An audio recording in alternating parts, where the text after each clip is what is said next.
Yes. Godfrey Mchungu, Godfrey Mchungu, mwana falsafa, mchambuzi wa kimataifa. Kumekucha, nataka niingie kwenye kipindi hapa, lakini nimekuja tuzungumze.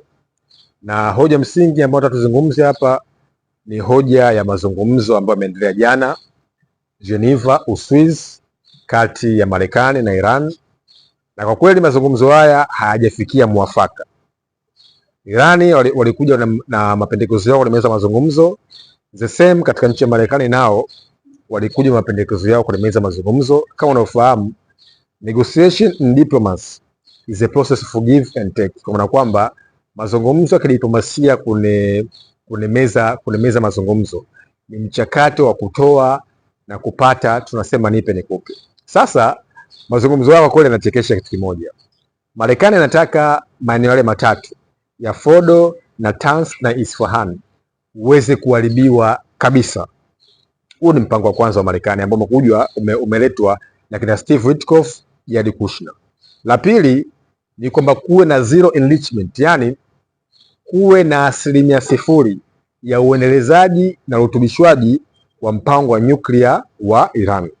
Lakini la tatu ni kwamba kibakie kituo kimoja tu cha Tehran cha tafiti ambacho kitakuwa kinaendeleza tafiti za kinyuklia kwa ajili ya matumizi salama.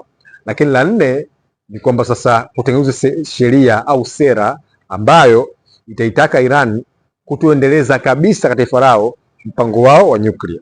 Afu la tano sasa, baada ya mambo yote ya kufanyika, Marekani na Umoja wa Ulaya utaiondolea vikwazo nchi ya Iran.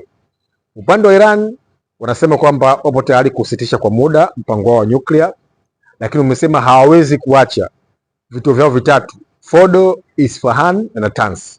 Lakini zaidi sana wao hawakubali kuchukua uranium yao kupelekwa katika nchi ya Marekani kwa kile kinachoitwa kwamba mpango salama wa nyuklia.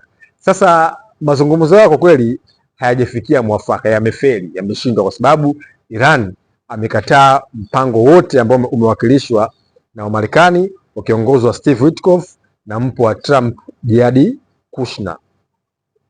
Hii inamaanisha nini?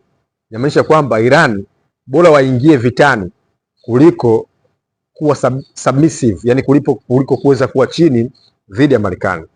Haya mazungumzo ni mazungumzo kati ya uhai wa taifa dhidi ya kusambaratika kwa taifa. Kwa hiyo mazungumzo hayajafikia, tunasema negotiation deadlock.